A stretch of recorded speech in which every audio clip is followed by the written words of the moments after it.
Hello everyone, good morning. তো আজকে আমি তোমাদের সাথে কোনো ডেইলি ব্লগ নিয়ে আসিনি।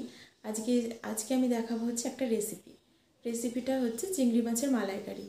তো খুব বড় সাইজের চিংড়ি আমার কাছে নেই, মিডিয়াম সাইজেরই আছে। আর আমি আমার স্টাইলে কি করে রান্না করি মালাইকারি সেটাই তোমাদের সাথে শেয়ার করব। তো চলো দেখা হচ্ছে। দেখো এখানে যেই ইনগ্রিডিয়েন্টস আমার লাগবে আমি এখানে রেডি করে নিয়েছি। এইটা আছে পেঁয়াজটাও পেস্ট করে নিয়েছি। আর এখানে আদা রসুন কাঁচা লঙ্কা একসাথে পেস্ট করেছি। আর এখানে আছে 4 মগজ পোস্ত বাটা। আর এখানে আছে চিংড়ি, বললাম না মিডিয়াম সাইজের চিংড়ি, আমার কাছে বড় চিংড়িটা নেই, এই জন্য এই সাইজের চিংড়ি মিডিয়াম। দেখো চলো রান্নাটা এবার আমি চাপিয়ে দিই। তো প্রথমে আমি চিংড়ি মাছটাই নুন হলুদ মাখিয়ে হালকা করে ভেজে নেবো, বেশি কড়া করে ভাজবো না, হালকা করেই ভাজবো, ভেজে তুলে রাখবো।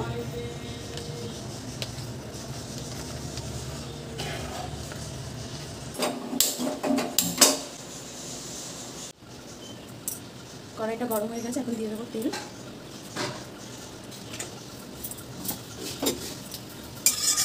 চিংড়ি মাছটা এখন কড়াইতে দিয়ে দিয়েছি, এবার হালকা করে ভেজে নেবো, বেশি কড়া করে ভাজবো না, হালকা করে ভেজেই তুলে রাখবো। আর ওদিকে আমি চিংড়ি মাছটা ভেজে তুলে নিয়েছিলাম। আর এদিকে দেবো হচ্ছে গোটা গরম মশলা ফোড়ন, দারচিনি এলাচ আর শুকনো লঙ্কা। এলাচটা আমি ফাটিয়ে নিয়েছি, তোমরা চাইলে গোটাও দিতে পারো। তো গোটা দিলে কি হয়, গায়ে ছিটকে আসে তেলের ওপর দেওয়ার পরে, এর জন্য ফাটিয়েই নিলাম। এরপর চিংড়ি মাছটা তুলে নেওয়ার পরে কড়াইতে যেই তেলটা ছিল ওই তেলের মধ্যে আমি আরেকটু তেল দিয়ে ফোড়নটা দিয়ে দেবো। তেলটা গরম হয়ে গেছে, আমি ফোড়নটা এর মধ্যে দিয়ে দেবো।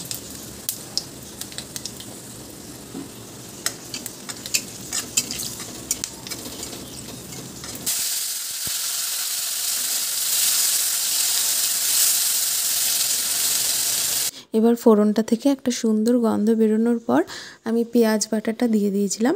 এবার পেঁয়াজটাকে অনেকক্ষণ ধরে একটু ভাজতে হবে, যতক্ষণ না কাঁচা গন্ধ যাচ্ছে। এখন পেঁয়াজ ভাজাটা আমার হয়ে এসছে প্রায়।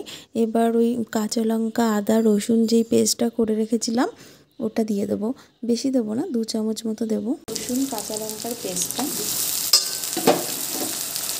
বেশি দেবো না, 2 চামচ দেবো।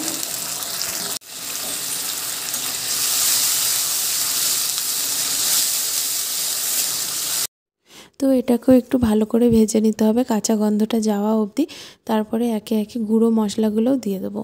এখন আমি দিয়ে দিচ্ছি জিরে গুঁড়ো, এবার দেবো কাশ্মীরি লঙ্কার গুঁড়ো।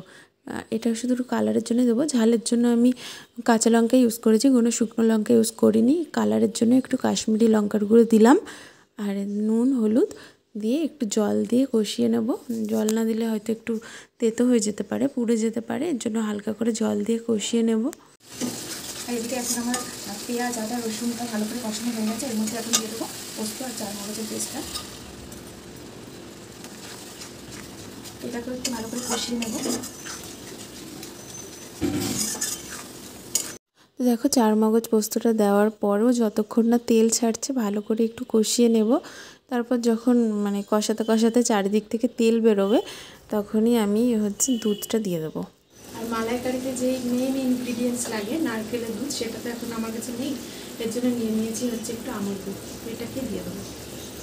আর এখন একটু সসও দিয়ে দিয়েছিলাম তেলটা হালকা হালকা ছাড়ার পরে। তো সসটা দিয়েও ভালো করে একটু নেড়ে নেব, তারপরে আমি আমুল দুধটা ঢেলে দেবো। দেখো মশলাটা কষানো কিন্তু আমার হয়ে গেছে, চারিদিক থেকে তেলও বেরোতে শুরু করে দিয়েছে। তো আর এখন লেগেও যাচ্ছে না।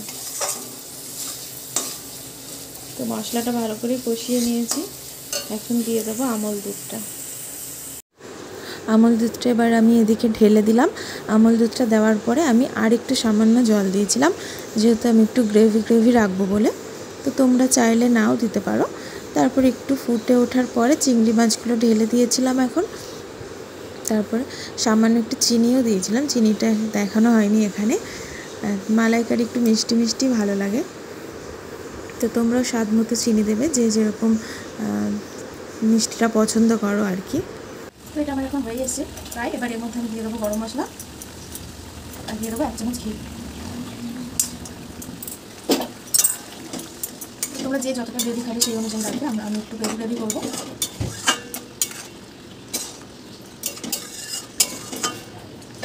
তো এবার আমি এটাকে 2 মিনিট মতো একটু ঢেকে রাখবো।